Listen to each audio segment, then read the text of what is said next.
Hello students, ये illustration देखते हैं जो कि इलेक्ट्रोस्टैटिक प्रेशर के कॉन्सेप्ट के ऊपर है। इसमें क्या गिवन है, दो uniformly charged identical conducting hemispherical shells हैं। तो थिन शेल्स हैं दो, और रेडियस दोनों के गिवन है कैपिटल आर के बराबर है। और दो अलग अलग शेल हैं और उन पे चार्ज डेंसिटी ऑब्वियसली सरफेस पे ही होगा। तो सरफेस चार्ज डेंसिटी गिवन है सिग्मा के बराबर है। ये दोनों एक दूसरे को रेपेल कर रहे होंगे ऑब्वियसली, क्योंकि चार्ज है इन दोनों पे सेम नेचर का, तो रेपेल कर रहे होंगे। तो इनको पास में लाके इस तरह से जोड़ा गया है दोनों साइड से कैपिटल एफ फोर्स लगा के, कि ये बेसिकली एक ही कंडक्टिंग स्फीयर के जैसे दिखाई पड़े, है ना। बिल्कुल एक, इनको इस तरह से जोड़ा हुआ बनाया गया है। एक्चुअल में दो अलग अलग हैं। यहाँ पे देखो बीच वाला पार्ट ये है, वो सेपरेट कर रहा है कि ये दो अलग अलग शेल हैं। तो इसमें एफ की वैल्यू कितनी है, क्वेश्चन में ये पूछा गया, what will be the value of F, कितना मिनिमम फोर्स रिक्वायर्ड होगा। ठीक है, तो अब इस क्वेश्चन को देखते हैं कि कैसे करना है। ये जेई में आया हुआ क्वेश्चन है। तो यहाँ पे देखो, तो कोई एक हेमिस्फेयर पकड़ लो, लेट से राइट वाला हेमिस्फेयर पकड़ लिया, और राइट वाले हेमिस्फेयर का कोई भी छोटा सा एरिया ले लो। मान लो यहाँ पे गए और यहाँ पे एक बहुत छोटा सा ऐसा एरिया ले लिया, ये एरिया इस तरह से। इस एरिया के परपेंडिकुलर डायरेक्शन में, अगर मैंने ये एरिया जो लिया वो स्मॉल एरिया लेट से डी ए है, तो इस एरिया के परपेंडिकुलर डायरेक्शन में एक फोर्स लगेगा, electrostatic force, and that force will be equal to electrostatic pressure P multiplied by small area D, इसके बराबर का फोर्स लगेगा। सिमिलरली हर जगह देखो तो एरिया के परपेंडिकुलर डायरेक्शन में अलग अलग डायरेक्शन में फोर्स लग रहे होंगे, बट ये अलग अलग एरिया पे अलग अलग डायरेक्शन में फोर्स लग रहे हैं, इसलिए हम इनको डायरेक्टली ऐड तो कर नहीं सकते। ठीक है ना।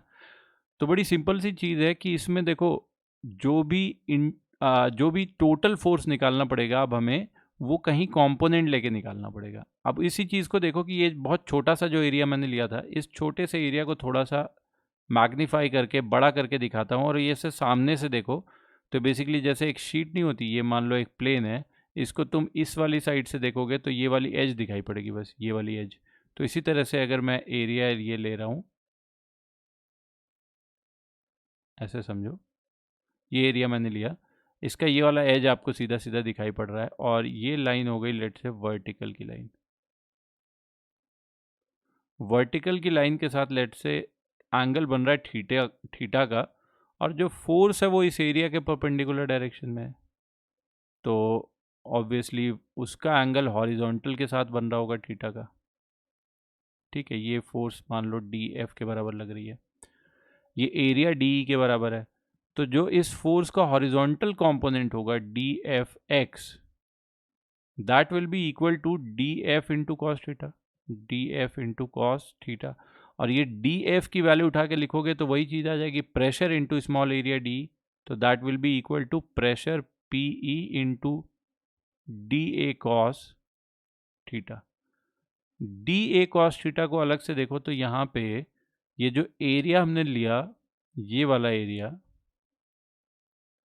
इसी एरिया का अगर मैं प्रोजेक्शन ले लूँ एक वर्टिकल प्लेन में, इस वाले प्लेन में, वर्टिकल प्लेन में अगर मैं ऐसा एक वर्टिकल प्लेन बनाऊँ, ये प्लेन, और इस प्लेन में इस वाले एरिया डी ए का प्रोजेक्शन ले लूँ, तो ऐसा देखो इस तरह का रेक्टेंगल बन रहा होगा एक, ये प्रोजेक्शन के एरिया का, और उस प्रोजेक्शन का एरिया जो होगा डी ए प्रोजेक्शन, अगर मैं बोलूँ D A P, that will be equal to D A cos theta, क्योंकि वही एरिया का कंपोनेंट अब ले रहे हैं, थीटा एंगल तो बीच में था ही, तो that will be equal to D A cos theta. तो यहाँ से मैं X component of force D F X on this small elemental area can be written as P E into D A P. ठीक है, symmetry से ही पता लग रहा है कि सारे फोर्सेस के जो वर्टिकल वाले कंपोनेंट होंगे वो बैलेंस कर देंगे। यहाँ पे देखो, यहाँ पे एलिमेंट पे एक वर्टिकल कंपोनेंट ऊपर की तरफ जाएगा, एक ये ऊपर की तरफ गया, और सिमिलरली आइडेंटिकल एलिमेंट सिमिट्रिकल तरीके से नीचे ले लो तो उसका एक कंपोनेंट नीचे जाएगा। तो ऊपर नीचे वाले कैंसिल होंगे, बट हॉरिजॉन्टल वाले सारे क्या हो जाएंगे, ऐड हो जाएंगे। तो टोटल फोर्स अगर मुझे निकालना है एक्स डायरेक्शन में, जो इलेक्ट्रोस्टैटिक फोर्स लग रही है, that will be equal to D F X का इंटीग्रेशन, सेम डायरेक्शन में तो ऐड करना है बेसिकली। प्रेशर सब जगह सेम है, प्रेशर क्यों सेम है, बिकॉज सिग्मा इज सेम, तो प्रेशर सेम है, कांस्टेंट हो गया, बाहर आ गया इंटीग्रेशन से। इंटीग्रेशन में क्या आ गया, DAP, मतलब कि ये प्रोजेक्शन का एरिया।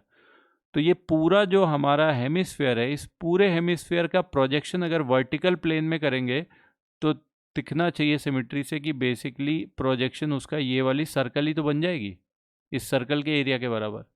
तो यहाँ से मैं लिख सकता हूँ that will be equal to pressure, electrostatic pressure into this area of circle which is pi capital R square. So PE की वैल्यू उठा के लिखो, तो PE की वैल्यू उठा के हो जाएगी हमारे पास 1/2 फॉर्मूला के हिसाब से 1/2 sigma square by epsilon not multiplied by pi R का स्क्वायर।